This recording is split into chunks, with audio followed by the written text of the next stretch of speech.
तो यहाँ पर सीता कैसे उत्पन्न हुई, देखिए एक बड़ा छोटा सा संदर्भ है कि राजा जनक और उनकी पत्नी कड़क कड़क धूप में हल चला रही थी, खेती कर कर रही थी। अब दोनों पति पत्नी खुद ही चला रहे थे, पत्नी पीछे थी, वो उथली गुल में बीज डाल रही थी और वो खुद खींच रहा था, और जमीन फट गई। तो खाने के लिए और जीने के लिए पानी चाहिए, तो भैया हल तो चलाना पड़ेगा, धरती को चीरना तो पड़ेगा। जमीन खोदते खोदते एक पेटी पैक मिला।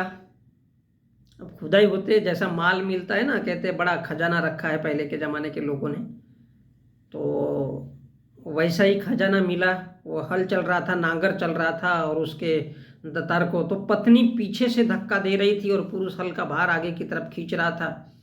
यानी पति पत्नी मिलकर के खेती कर रहे थे, धरती का भार उठा रहे थे, है ना। धरती का भार जब उठाया जाता है, धरती को थोड़ा सा तकलीफ दी जाती है, तब फसल अनाज और खाने को मिलता है और फिर इंसान जिंदा रहता है। यानी सीता धरती से पैदा हुई, और हल में लगी लोहे की धातु या कोर को शीत या सुवा कहते हैं। कोई शीत कहता है, कोई सुवा कहता है, और इसलिए उसको सीता कहा गया, सुई की नोक। तो यहाँ पर मैं कहना चाहूँगा, आंखें भी खराब होती जा रही है भाई, खुजलाते रहती है, शायद डिहाइड्रेशन है आंखों का। तो यहाँ पर मेहनत कर रहे हैं एक मर्द एक औरत मिल करके। अब उनका नाम दिया गया है जनक। अब संभवतः हो सकता है कि सृष्टि के जनक या रचिता ये लोग हो, पति पत्नी, एक पुरुष और एक इंसान के रूप में बताया गया है, जो धरती को चीर चार करके, मतलब फल रोपेंगे, फिर निकालेंगे, तो फिर खाने का अनाज मिलेगा। ये एक बहुत बड़ा फैक्ट है। तो उनको खोदते खोदते एक पेटी मिल जाती है, और उसमें एक औरत सोई हुई, बच्चा रहता है, बच्ची रहती है। वो लोहे की धातु को, कोर को, तो इसलिए उसका नाम सीता रख दिया जाता है। तो महिला की उत्पत्ति कहाँ से हुई? धरती से, और उसको सीता कहा गया। अब वो प्रतीक किसका है, कभी आप सोचिए, किस बात का प्रतीक है?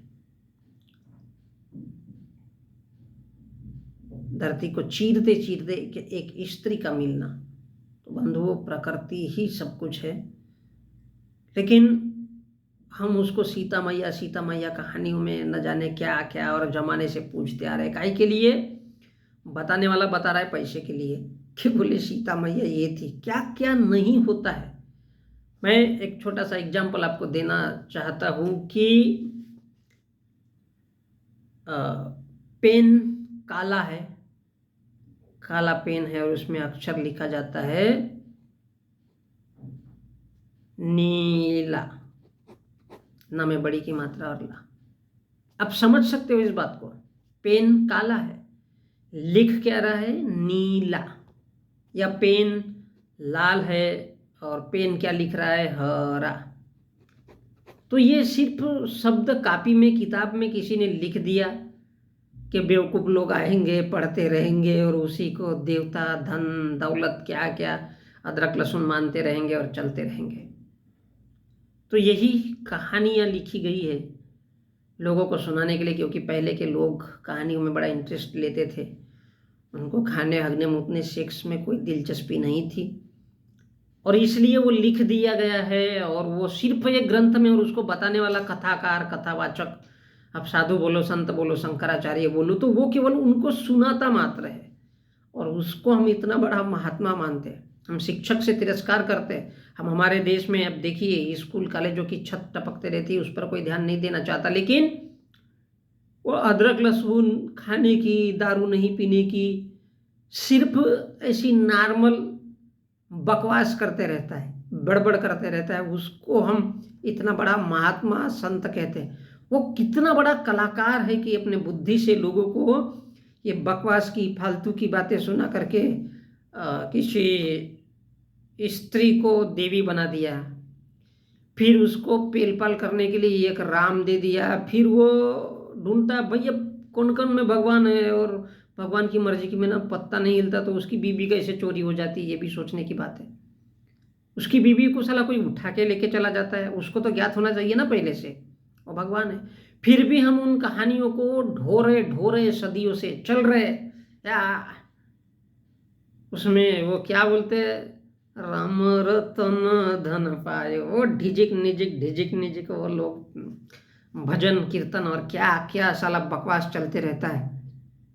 तो ये भी एक दौर था और वो भी एक दौर था, और भविष्य में आने वाला तो सुधांशु त्रिवेदी वगैरह और भारत के बड़े बड़े अभ्यासु और विद्वान लोग बोलते हैं, मोहन भागवत भी बोलता है कि भैया 21वीं सदी तो अखंड भारत बनेगी।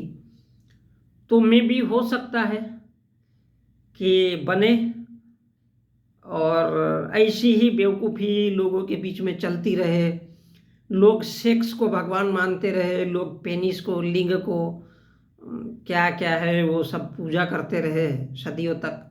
तो ये में भी हो सकता है कि 21वीं सदी पूरी की पूरी साधु संतों की हो और उन्हीं का धरती पर बोलबाला हो, क्योंकि अब इंसान तो हम 21वीं सदी में चल रहे हैं। इंसान जैसे जैसे आगे बढ़ता है उतना उतना तेजी से उसने इंसानियत की तरफ बढ़ना चाहिए, लेकिन वो बढ़ का रहा है आदि मानव की तरफ। वो ग्रंथों पे, कहानियों पे, चिटोरे में लिखे हुए है, उसी को बढ़ बढ़ करके लोग सुना रहे और उसी को हम 21वीं सदी का खरा और खोट मान के चल रहे। तो मेरे को कुछ ये नहीं है 2 पैसा मिलेगा, इस लालच में मैं भी थोड़ा सा बड़बड़ कर लेता हूँ। और मैं बार बार एक ही चीज़ बोलता हूँ कि जब आप 20-25 तब तक तो शायद मैं नहीं रह पाऊँगा, और जब 20-25 साल के बाद देखोगे आप लोग, कभी सुनोगे तो आपको समझ में आएगा। और मैं जानता हूँ कि पैसा कमाना इतना आसान नहीं होता एक नॉर्मल सड़क छाप इंसान के लिए। तो बंधु, ये जो लिखी गई है ये ऐसी कहानियाँ किस हद तक बकवास हो सकती है, लोग इसका अंदाजा नहीं लगा सकते, लोग सोच नहीं सकते, क्योंकि लोगों की बुद्धि मर चुकी है। हम आदि मानव के जमाने से क्रमशः आगे आगे आगे आगे बढ़ते आ रहे हैं, लेकिन अभी भी हगना मुतना सेक्स हम लोगों ने नहीं सीखा है। वो फिल्म के 2 कौड़ी के इंसान कहानियाँ लिखते हैं सेक्स के ऊपर, तो हम उसको इश्क मानते हैं, हम उसको प्रेम मानते हैं, क्या क्या मान करके चल रहे हैं। खैर,